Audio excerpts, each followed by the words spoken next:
Buenas noches, Lick. Hola, buenas noches, ¿me escuchan? Sí, licenciado, se Sí, escucha. sí le escuchamos. No sé si se escucha. ¿Escuchan los de allá atrás, compañeros? Sí, sí se escucha. Lick, fíjese que estaba viendo que en este link que pasaron habemos más de 117 personas.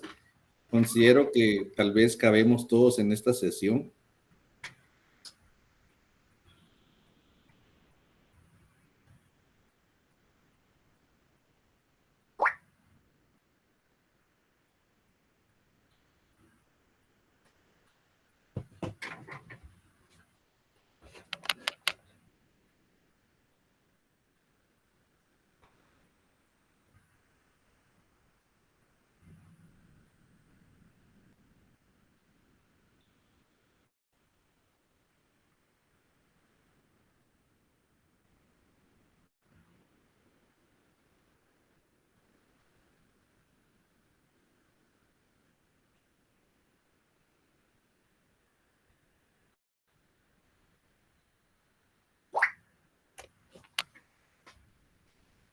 Hola, buenas noches, ¿me escuchan?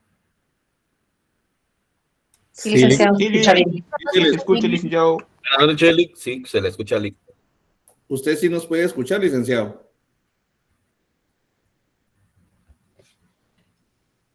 Como que no nos escucha. No, parece que el licenciado no nos escucha. Licenciado, usted nos puede escuchar. Nosotros sí le escuchamos a usted. Belisario, Sí, vos que sos el de los Lick. Solo sí que puede, pero no le quiere. escribamos, compañeros. Creo que no nos escucha. Belisario, usted es el bueno del notariado ahí.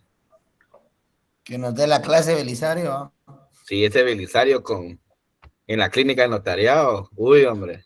O el Doni Alexander. Conozco al Doni. Él es el amigo del Belisario, no lo molestes. Sí, no nos escucha el Lick, por lo visto. Sí, por lo visto no. ¿Qué onda, Eric? Saludos. Saludos, saludos, Merari. Saludos, Eric. Gusto saludarte vos, aunque en la clase ya no hables, pero No, hasta hombre, allá atrás te sí, escuchamos. ya te vi ahí, hombre, ahí te voy a ir a saludar. Que una Belisario, como no es el de notariado, el de la clínica, no lo he saludado. ¿A quién, Mary? Al licenciado Elder. No le decís, Lick, le consigo un salón para una pre. Ay, joder.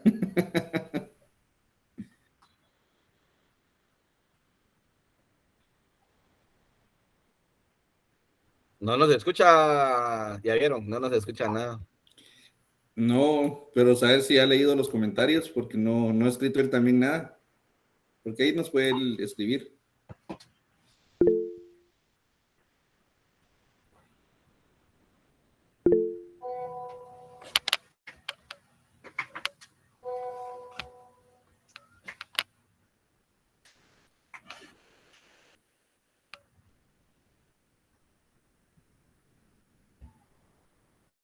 Ni ha visto las manitas levantadas. Buenas noches, ¿me escuchan? Sí, licenciado. No sé si usted nos escucha a Sí, nosotros. Lick, se lo escuchamos. Permítanme, es que yo no los escucho a ustedes. No ha activado el micrófono, por eso. El volumen ¿Quién de no su tiene computadora, activo? Lick. Vos, Donny, ¿Quién vos tiene que sos activo? el experto.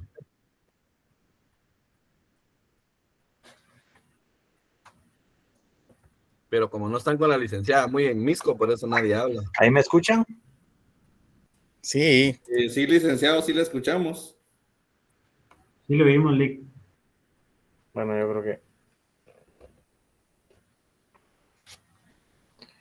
Bueno, ya nos escucho a ustedes, pero continuamos aquí. Si no se logra escucharme, por favor me avisan para poder ver que tenemos problema con el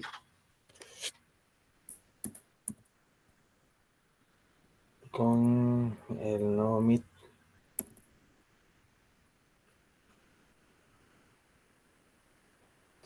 Bueno, ¿cómo están? Buenas noches. Vamos a continuar con lo que nos habíamos quedado en la clase anterior. Y lo último que vimos fue el acuerdo. ¿Se recuerdan que habíamos hablado sobre el acuerdo político? Entonces, lo básico, lo que habíamos hablado en la clase anterior era relacionado con las diferentes denominaciones y nos habíamos quedado con el acuerdo. Bueno, la siguiente denominación o también a las personas que están hablando, escribiendo en el chat, les recomiendo que si gustan se hablen por inbox, por favor. Entonces, les decía que el acuerdo, nos habíamos quedado con el acuerdo, entonces nos tocaba lo que era el acta, la continuación de esa denominación, esas denominaciones de acuerdos o convenios internacionales. Hoy nos toca el acta, o es la continuación de eso. ¿Y qué es el acta? El acta va a ser, o es, en términos generales, donde queda plasmado el acuerdo de voluntades, donde se hace constar ese acuerdo de voluntades entre los estados. Y un ejemplo claro es, por ejemplo, ustedes que ya están en derecho notarial, pueden determinar que efectivamente qué es un acta. Recapitulen ustedes con relación a derecho notariado y van a ver, al denominar o de definir qué es un acta, lo definen como aquel acto notarial en donde se hacen constar actos y circunstancias.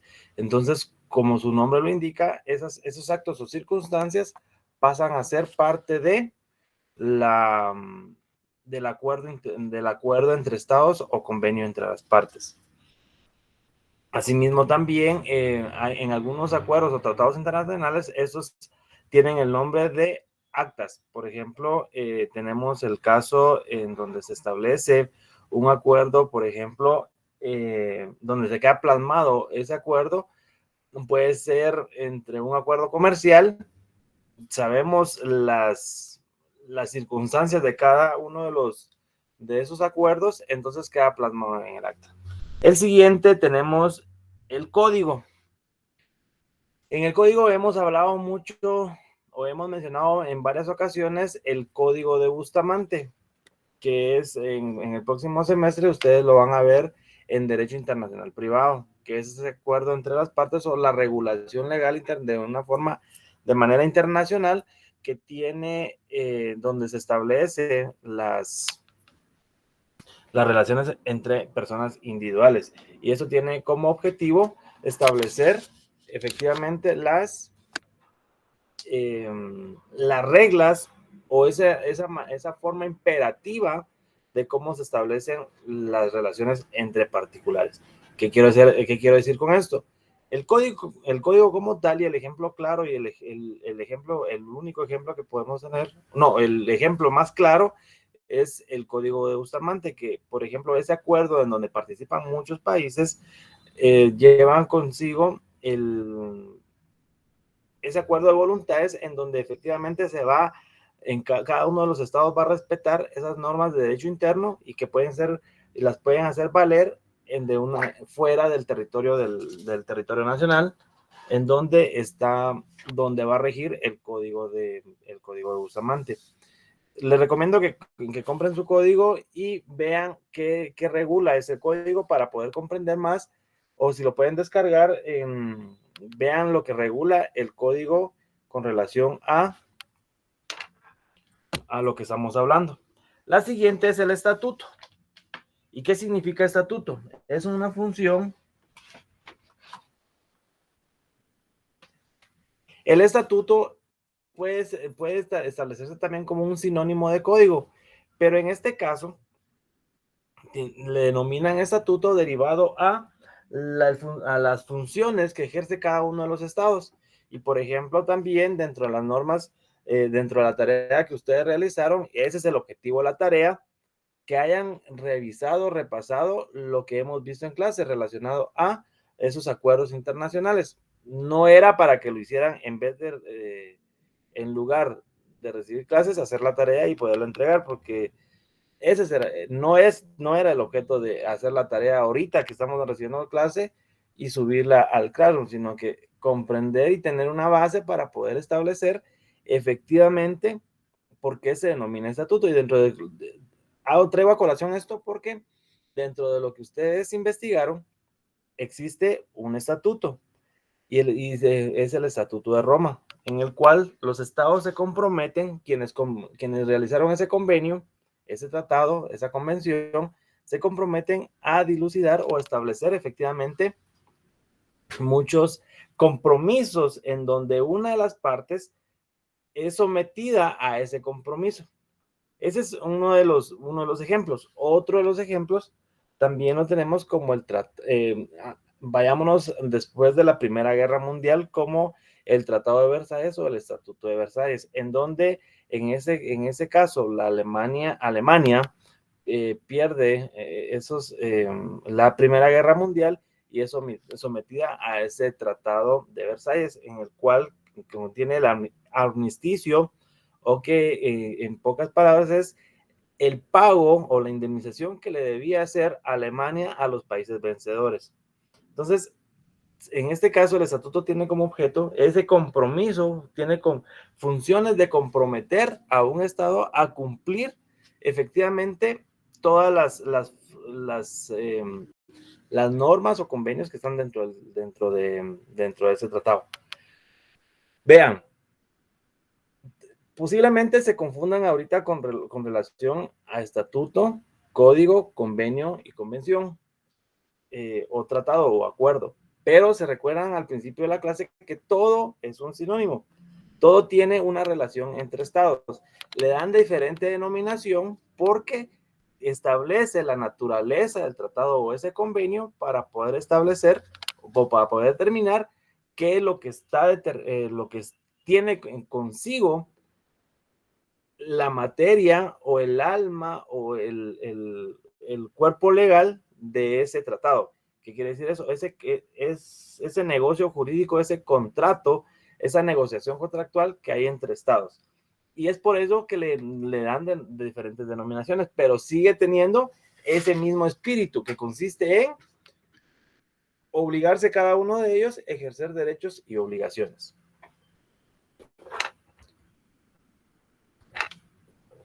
Bueno, después tenemos el memorándum o el entendimiento.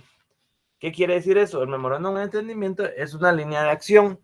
Por ejemplo, es como un oficio, como una instrucción.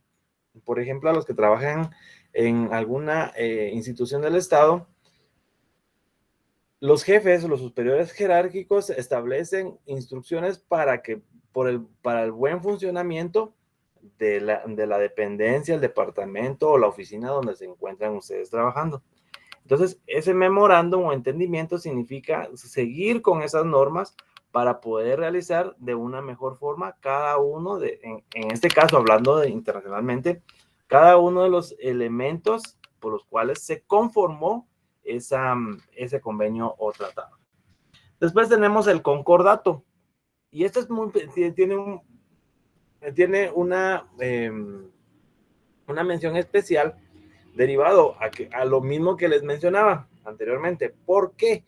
Porque el concordato sigue siendo una negociación, un contrato, un convenio, un tratado a nivel internacional, pero la característica acá es entre el Vaticano y cualquier estado propiamente dicho, cualquier país del mundo. Esto quiere decir que efectivamente era lo mismo que les decía. Y entonces aquí se confirma o se perfecciona el ejemplo que yo les menciono, en donde le dan ese nombre a cada uno de esos acuerdos, pero siguen siendo lo mismo. Es un contrato, es un vaivén de derechos y obligaciones. Y el concordato es una negociación, es el pacto entre la Ciudad del Vaticano o el Estado del Vaticano con cualquier parte del mundo. Y asimismo también tenemos otra denominación que el autor establece en esta parte, como el soft law, que es un derecho blando, que significa que cualquiera de los dos países puede cumplir o no cumplir ese tratado si a conveniencia, porque acuérdense que los tratados en su momento, como cualquier ley, pueden, viéndolo o de una manera en lenguaje coloquial, puede pasar de moda. Por ejemplo, se me ocurre a mí lo que les mencionaba el Tratado de Versalles. El Tratado de Versalles fue aquel armisticio en donde Alemania se ve obligada, no por de una forma voluntaria, sino que los aliados en ese entonces, la Primera Guerra Mundial, Francia, Inglaterra y todos los países del occidente le ganan a Alemania la Primera Guerra Mundial y lo obligan a cumplir con ciertas situaciones. Una indemnización, el desarme del ejército,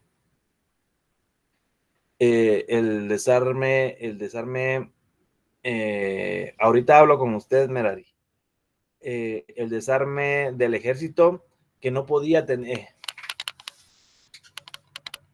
Ahorita les vuelvo a repetir lo que les decía, lo que estamos explicando ahorita. El desarme del ejército y Alemania no podía tener en ese momento un ejército tan grande. Entonces, en ese momento de la historia, así como lo escribe Andrea Luisa, el soft law, SOFTLAW.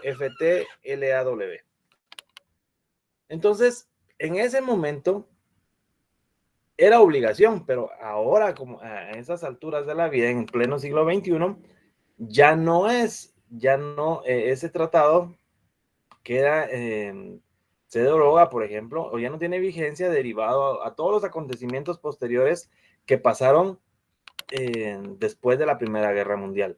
¿Por qué les menciono la Primera y Segunda Guerra Mundial? Porque esto se va a poner más interesante relacionado a que a partir de ese evento mundial, de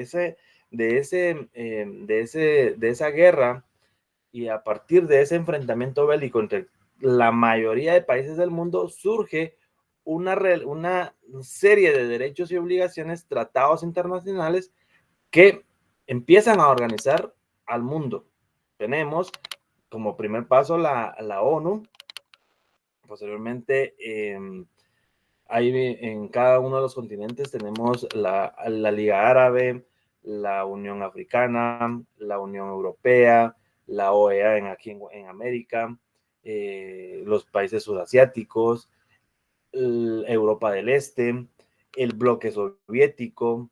Entonces, todo esos surgen a raíz de la Segunda Guerra Mundial y la finalización de esta. ¿Y por qué surge? Porque después del derrocamiento de la Alemania nazi, ¿por qué empieza lo que les mencionaba en su momento en la clase anterior o hace 2 clases? En donde a partir de eso se empiezan a agrupar la... Permítanme, que me va a descargar la computadora.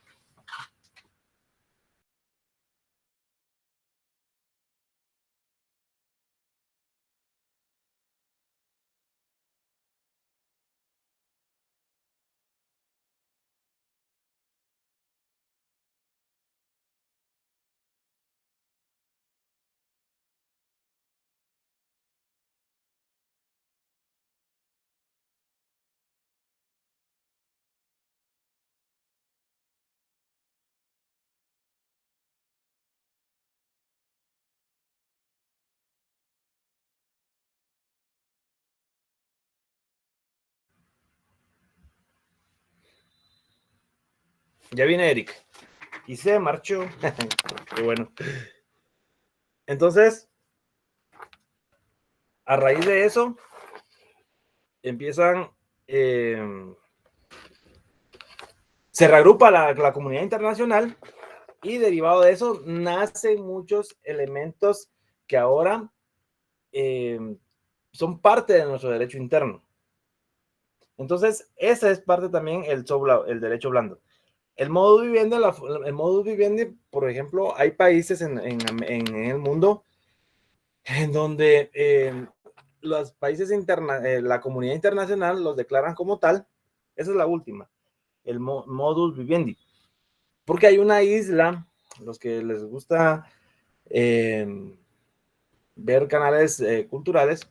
Hay una isla creo, si no soy mal, es en Indonesia o en la Indochina, que se llama, es una isla donde todavía existen personas, unas tribus, en donde no puede entrar nadie. Entonces esto quiere decir que toda la comunidad internacional respeta a esa comunidad de esa tribu, en donde no puede entrar no puede entrar civilización. Entonces, ahorita les digo cómo se llama.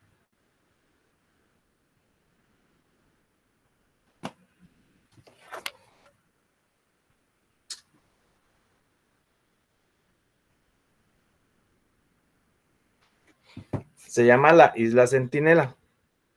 En donde, y ese es un ejemplo del modus vivendi, la comunidad internacional respeta la forma de vida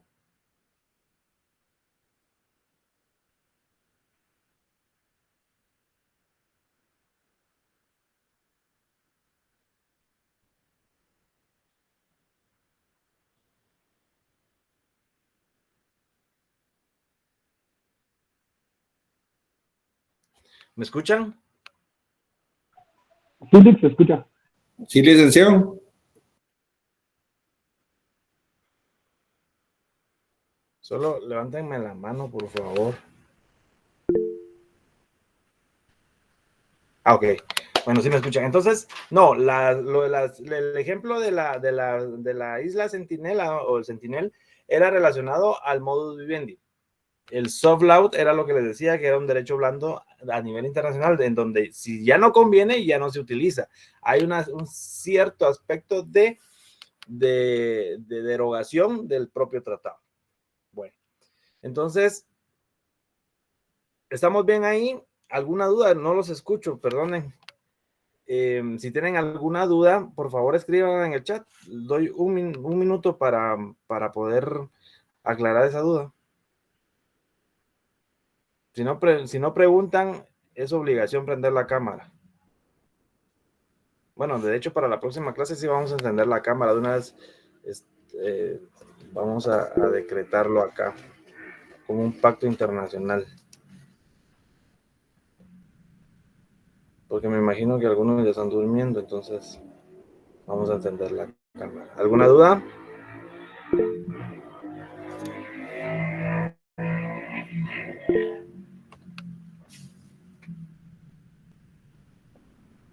Dice, el soft law. El estatuto. El estatuto es en ese sentido, el estatuto era lo que les decía yo, que era es una composición, como funciones que debe hacer un Estado para beneficio de otro Estado. Es como, digámoslo de esta forma, como que un Estado se obliga sobre otro, y aunque el otro no tenga la obligación, pero o viceversa, o de ambos tienen la obligación de prestar, pero no de recibir, o de recibir, pero no de prestar. ¿Me entienden? Como ejercer derechos y no cumplir obligaciones, o cumplir obligaciones y no establecer derechos. Lo del soft law era relacionado a un derecho blando, era lo que les decía, que es en su derecho internacional blando, en el sentido de que no se puede establecer efectivamente lo relacionado a, si ya no es conveniente para uno de los estados contratantes, en este caso se puede derogar conforme a las estipulaciones de cada país o de cada contrato. Bueno, y eso era relacionado al soft law, el derecho blando, o el modus vivendi, que era lo que les explicaba de la finca Sentinel, donde es aceptado. Por ejemplo, también en África hay muchas tribus todavía que únicamente se definen a través de sus costumbres o su derecho constitucionario. No hay un sistema legal establecido como tal, sino que previamente a sus costumbres y todo lo relacionado pueden ejercer esa jurisdicción dentro de sus tribus. Entonces, los países o la comunidad internacional respetan esa forma de vivir.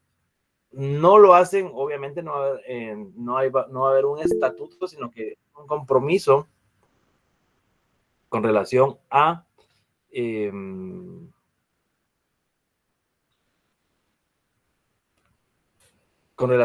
lo que se puede establecer relacionado a su forma de vivir. Luis Armando Cabal levantó la mano, pero fíjate que lastimosamente no te escucho. Entonces, escríbeme tu consulta acá. ¿Me escucha? Y la respondemos. No. Entonces, finalizando esto, Isaac dice, Licky, sobre el código, ¿qué código?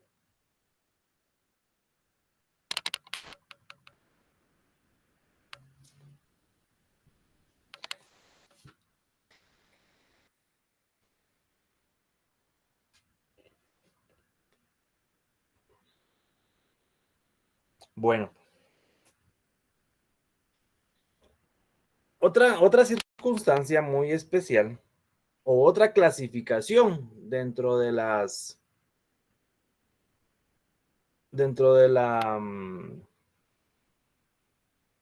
doctrina del derecho internacional está la clasificación de sujetos. Los sujetos, yo les mencionaba, dice que si alguien no respeta el modus vivendi de alguna civilización, ¿qué pasa? Por ejemplo, puede haber consecuencias, digamos que pregunta Luis que si alguien no respeta el modus vivendi, como este ejemplo, puede pasar de que imagínense que parte de un país trate de ingresar a esa isla Sentinel, que es una reserva natural, denominémosla de esa forma. Pueden haber sanciones económicas, políticas, hasta militares, porque todos los estados partes se comprometen a no invadir esa porción de terreno que está sobre el agua. Otro ejemplo podría ser la Antártida, que la Antártida está prohibido sobrevolar o ir a hacer exploraciones sin el permiso debido. La Antártida sabemos que es el continente blanco, como le denomina parte de la comunidad internacional, y en este caso únicamente la Antártida está para investigaciones científicas, pero tiene que haber una autorización por parte de la comunidad internacional para poder entrar y realizar esas investigaciones. No cualquiera puede entrar a la Antártida porque no sale. De hecho, hay órdenes estrictas de los estados que cuidan esa parte de la Tierra, de disparar en contra de quien se vaya a invadir, a meter, a investigar sin el debido permiso. Les explicaba lo relacionado a la clasificación de sujetos. Y dentro de la doctrina tenemos varios sujetos del derecho internacional. Lo vamos a ver así bien, anótenlo. Lo vamos a ver lo vamos a dejar como trabajo, pero primero anótenlo y yo les voy a dar la temática de esta tarea. Primero tenemos a los sujetos de derecho. Primera clasificación, sujetos de derecho. 1. 2. Los sujetos ordinarios. 3. Sujetos activos. 4. Sujetos permanentes. 5. Sujetos con capacidad plena. 6. Sujetos generales. 7. Sujetos aparentes. 7 títulos. Corre y va de nuevo. 1. Sujetos de derechos. 2. Sujetos ordinarios. 3. Sujetos activos. 4. Sujetos permanentes. 5. Sujetos con capacidad plena. 6. Sujetos generales. Y 7. Sujetos aparentes. Guarden esa hoja en su cuaderno y déjenla en limpio y agarremos otra hoja. Ahí les voy a indicar qué vamos a hacer con esa tarea. Pero primero anótelo. Los estados. O un nuevo título. ¿Qué son los estados? ¿Qué entienden? Cuando ustedes cursaron el derecho 5 dice Belisario, sujetos con capacidad plena. Cuando ustedes estudiaron teoría del derecho, teoría del Estado, la teoría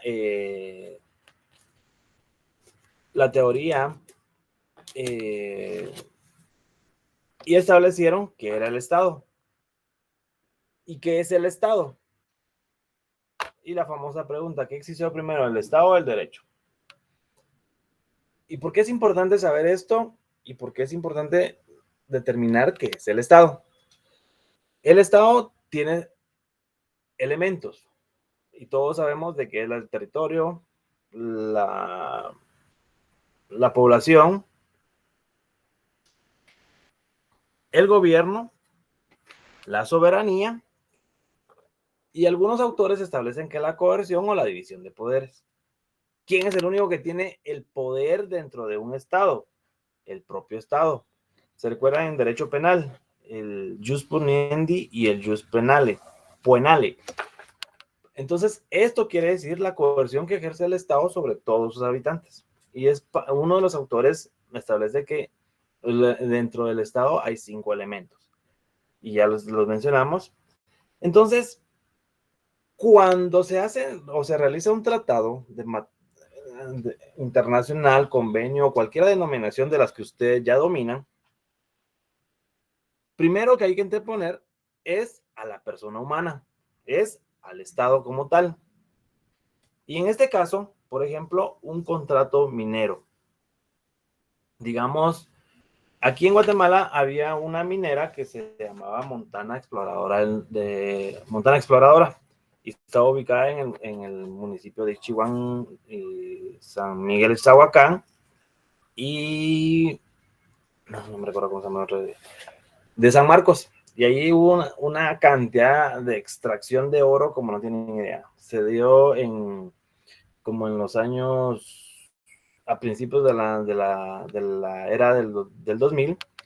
Entonces, en este caso, la minera venía con el objeto de, como su nombre lo indica, extraer ese mineral precioso y darle regalías al Estado.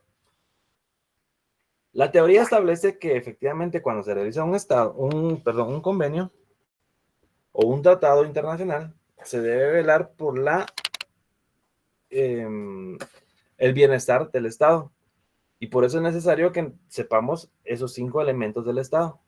Pero el más importante es la población. ¿Por qué? Porque todo con lo que ya les he mencionado, que la población es lo importante, o cada sujeto que conformamos el Estado de Guatemala, somos lo más importante que tiene Guatemala. Aparte de sus recursos, que es el territorio, aparte de su soberanía, que es inviolable. ¿Qué dijimos que era soberanía? Ese poder que ejercemos nosotros y que lo delegamos. El gobierno que nosotros lo elegimos y que nos representa en esos tratados internacionales. Y la coerción, que quiere decir que el Estado tiene la capacidad de poder ejercer derechos y cumplir obligaciones. ¿Por qué? Por mandato constitucional y por mandato soberano por parte de nosotros. Entonces, viene Montana Exploradora y firma un contrato como empresa internacional, era canadiense. Entonces, en ese orden de ideas, el Estado de Guatemala se compromete a dar parte de su territorio en ese espacio territorial que iba a ser explotado por esa empresa, pero era a cielo abierto. Ella estaba dañando un montón de recursos naturales, y todo el cianuro que había ahí para limpiar el oro iba a contaminar los ríos cercanos, y una situación de grave riesgo para la flora y la fauna y el medio ambiente. Era como dicen en México, era no recuerdo, un suicidio o un homicidio hacia arbolicidio, decían. Entonces, y las personas también, dice José Luis. Entonces, exacto.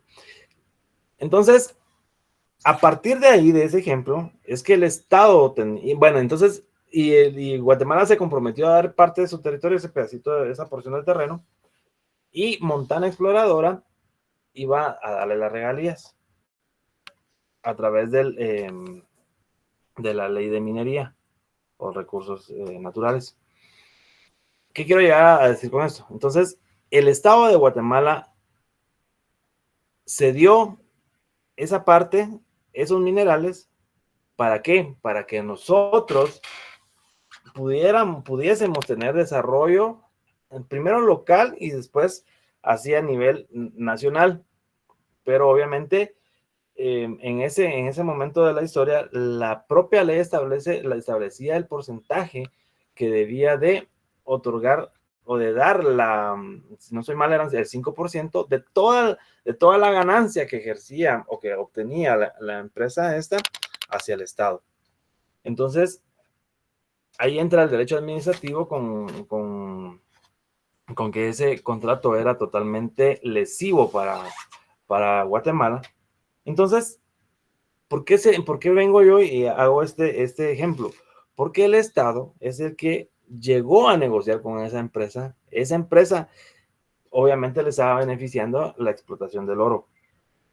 Entonces, los estados, cuando hacen ese tipo de negociaciones, lo primero que deben de velar es por la integridad de su territorio, el bienestar de las personas, de la población,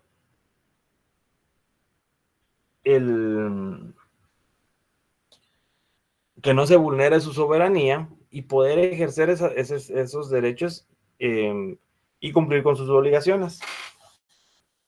Entonces, ¿quién es el ente que va a negociar ante cualquier persona de derecho internacional? En este caso era una empresa extranjera, pero tenía carácter de contrato internacional porque no se estaba quedando acá ese mineral precioso. Entonces, era necesario que el Estado velara por la seguridad y el bienestar de todos nosotros. Entonces, en este caso, yo le llamo don Estado o el señor Estado, es el señor que tiene que velar por el bienestar de toda la población, atendiendo a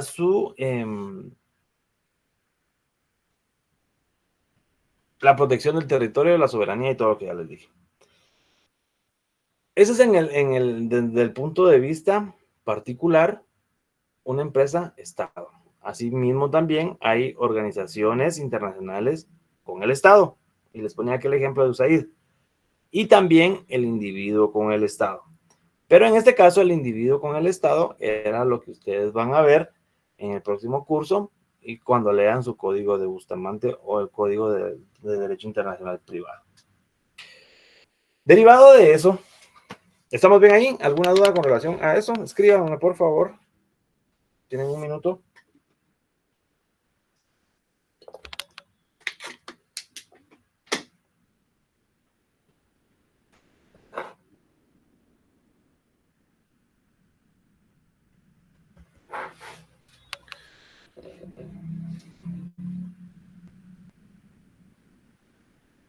Dice Brenda, yo viví cerca en el municipio de San Lorenzo y las comunidades.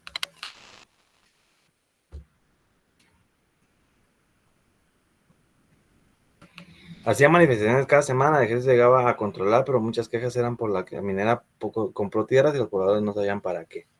Exacto, entonces acá, por ejemplo, puede ser de que en ese caso el Estado empezó a comprar las tierras o pudo haber habido expropiación y los pobladores no sabían para qué era. Cuando se dieron cuenta ya tenían instalada una planta enorme para la extracción de ese mineral. Les cuento eso porque yo viví muy de cerca en ese tiempo de la historia esa explotación. Entonces, después logré comprender, después al empezar a estudiar Derecho, ya estudiaba Derecho en ese momento, comprendí efectivamente en este curso de Derecho Internacional Privado, el Estado debe de velar por la integridad de su territorio y el bienestar de la familia. Pues entonces, y las quejas eran que reconocieran la diferencia, exacto. Imagínense cuánto pudieron haber comprado sin saber lo que la riqueza que tenían en ese terreno. Entonces, derivado de lo que sucede con el Estado, al ya comprender que efectivamente hay 5 elementos del Estado, para unos autores, otros tienen 3, otros tienen 4, como ustedes lo entiendan de mejor forma, es la forma en que lo van a comprender y lo van a desarrollar. De esa forma, después de haber salido de Estado acá en el año 2000, regresamos a 1917 y 1945, final de la Primera y Segunda Guerra Mundial. Todos sabemos qué es lo que pasa en la Primera Guerra Mundial. La anexión de varios estados o imperios en ese momento, en donde Austria, Alemania, el Imperio Otomano empiezan a pelear por conquistar o adherirse. En ese tiempo habían unas regiones que no querían ser parte de esos imperios. Uno de ellos era la Prusia Oriental, que era parte de Alemania, y que querían anexarla para hacer más grande el territorio alemán. Viene la Segunda Guerra Mundial con un señor de bigotío y hace pensar a todos sus habitantes sobre la creación de un imperio de 1000 años. Y ustedes saben lo que pasó en esa época del nazismo. Y a raíz de ahí empiezan a nacer ciertos derechos que la doctrina también les empieza a denominar de primera, segunda y tercera generación. ¿Y qué es eso de primera, segunda y tercera generación? Doctrinariamente también se puede llegar a establecer que efectivamente los derechos que nacen acá o que son estudiados, analizados y comprendidos era de un señor que se llamaba Hal Kelsen, que era contrario al régimen alemán o nazi en ese momento de la vida. Y había otro señor que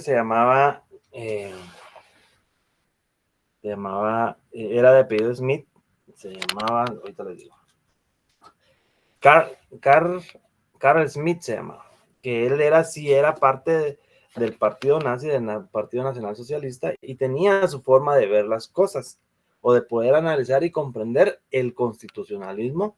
Y obviamente Kelsen era de otra ideología o de otro bando, de otra perspectiva o de otra mentalidad con relación a lo que estaba sucediendo en ese momento. Entonces, a raíz de eso, estos dos señores esos dos pensantes científicos del derecho empiezan a establecer esas normas que más adelante preguntan cómo se llama el señor Smith. Es K-A-R-L. Carl.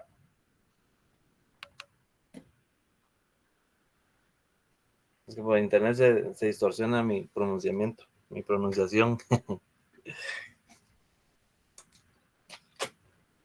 Carl Smith, así es.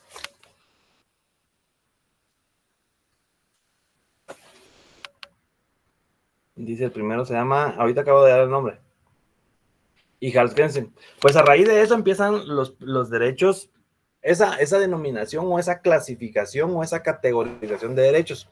¿Se recuerdan cuando definimos el derecho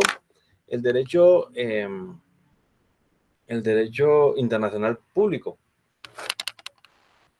Y yo les decía que algunas ciencias del derecho tienen esa característica de poder categorizarlos. Y esta rama del derecho tiene esa característica, porque dentro de esos tratados hay diferentes tratados y se categorizan, por ejemplo, económicos, políticos, militares y todo lo que ustedes hemos visto en este curso. Y dentro de esa categorización hay una que ustedes lo vieron en el curso de Derechos Humanos, lo relacionado a los derechos de primera, segunda y tercera generación, que es una clasificación doctrinaria, hay muchos autores que la denominan de otra forma, pero nosotros, derivado a lo que a nuestro contenido, a cómo vamos, es en ese orden, vamos a estudiarlo de esa forma. Pues entonces los derechos, los de la primera generación. Pero antes de empezar en eso, vamos a... Lástima que no tienen audio.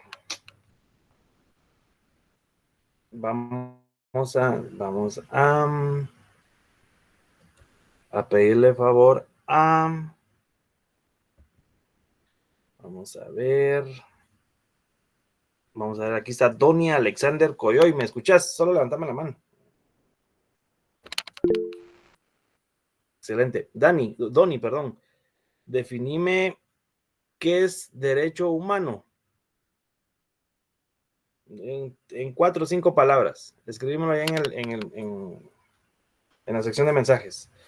También José Luis Tabico, ¿podrías ayudarme? ¿Qué entendés por derecho humano?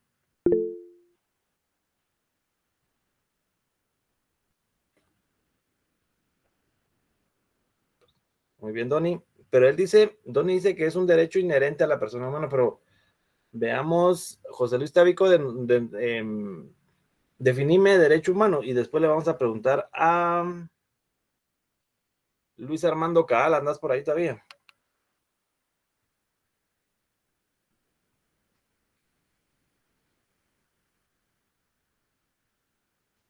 O a Belisario Rosales.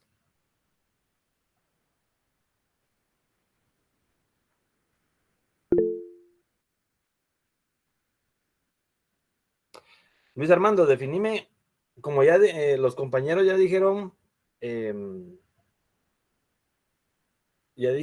José Luis y Donny nos dijeron que era inherente. ¿Podrías explicarnos en tus palabras sencillas, y en tus palabras, cómo comprendes la palabra inherente? ¿Qué es eso? Al igual, Belisario, para ustedes dos, ¿qué entienden por inherente? Porque a cualquiera que ustedes escuchen definir derecho humano, les van a establecer y van a escuchar que les dicen es aquella facultad inherente a la persona humana. ¿Pero qué es inherente? Expliquemos, hoy nos vamos a ir.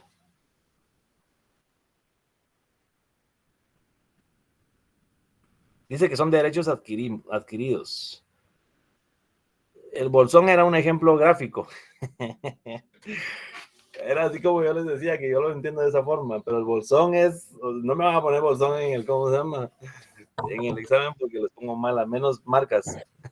Y no me van a poner, es el bolsón Toto.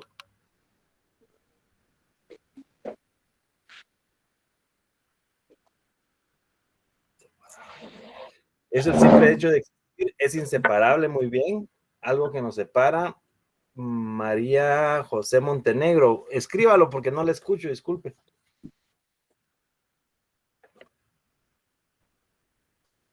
Entonces, al decir que es un derecho humano, es que el derecho humano es aquello, como ustedes lo comprenden,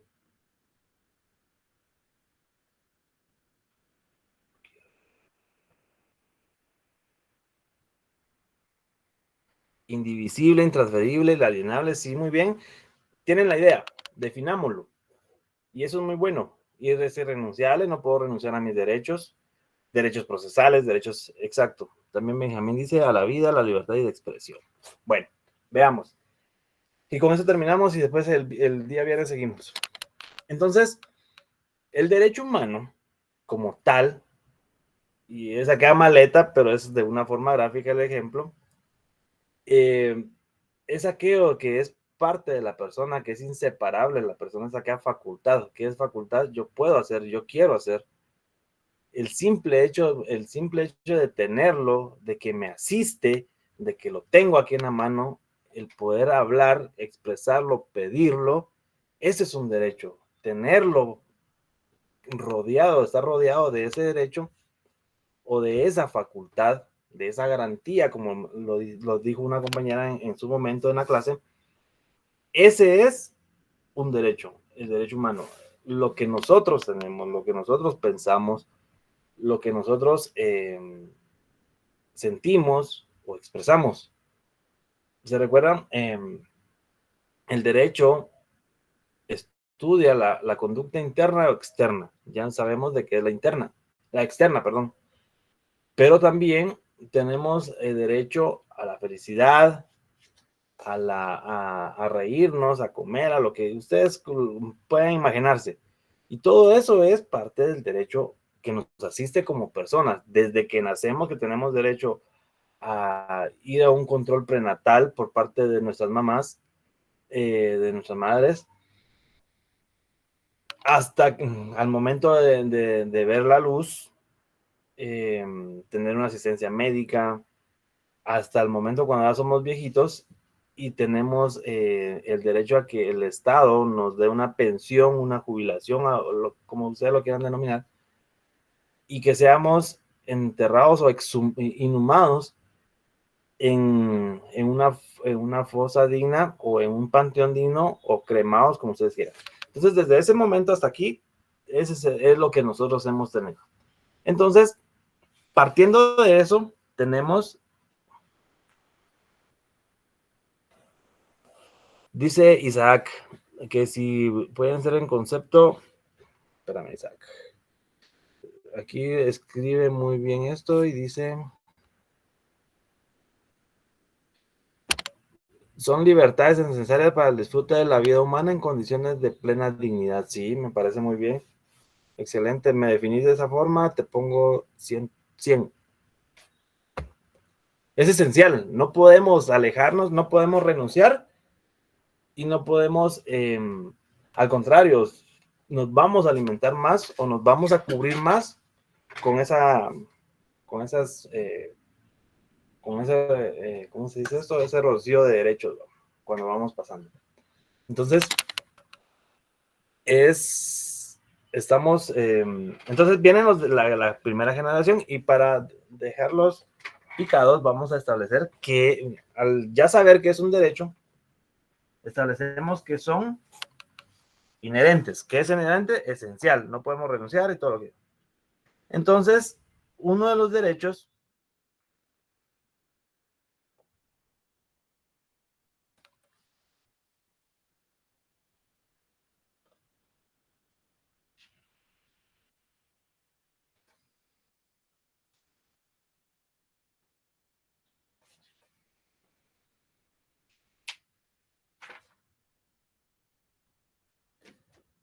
son la primera generación, el autor o la doctrina establece que son los derechos individuales.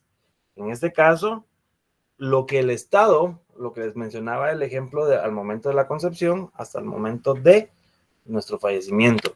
El Estado vela por el cumplimiento de esos derechos. ¿Y cuáles son esos derechos individuales? El derecho a nacer, a la salud, que también se divide, la salud puede ser colectiva e individual. Lo vamos a ver más adelante. El derecho a la educación, colectiva e individual. Pero, en este caso, tenemos derecho a esos derechos individuales, véanse ustedes como personas. Y pónganse en este momento y digan, un derecho individual que me asiste, a mí, ahorita. Estoy recibiendo clases, tengo un nombre, tengo un apellido, voy a ir a comer, mañana tengo que ir al trabajo. Entonces, la educación, la identidad, la vivienda, exacto, estoy en casa. Ese es un derecho individual, ¿ya? Que le asiste a uno como persona, sí.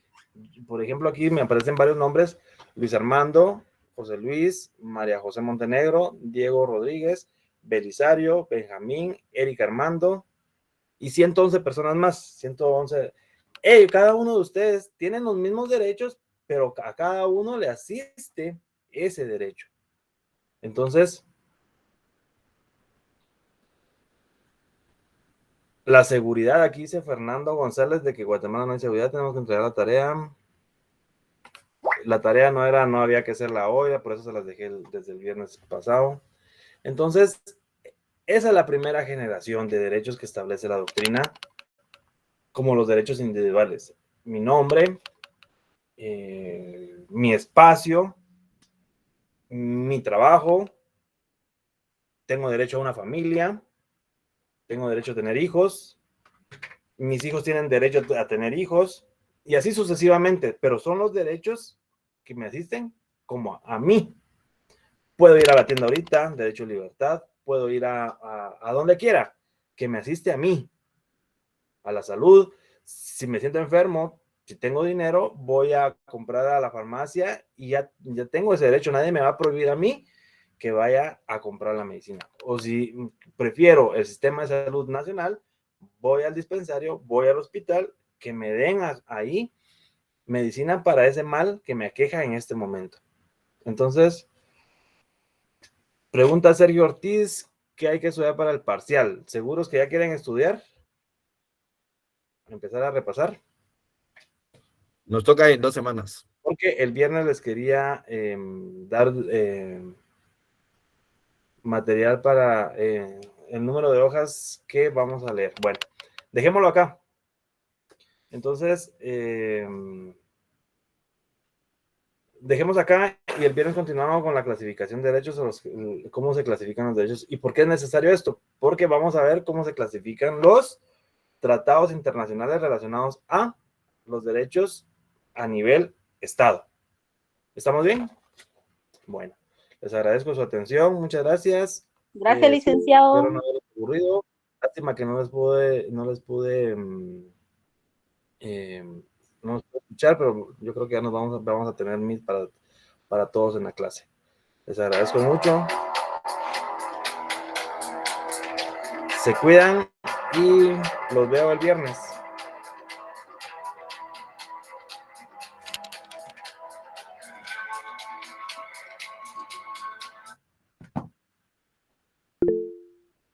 Permítame.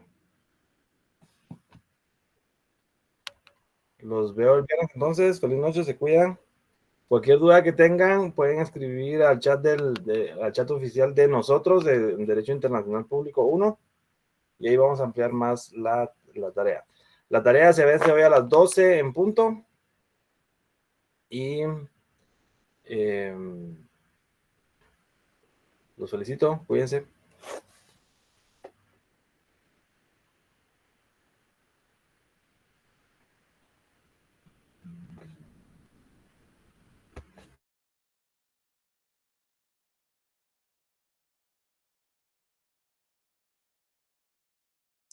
Sí,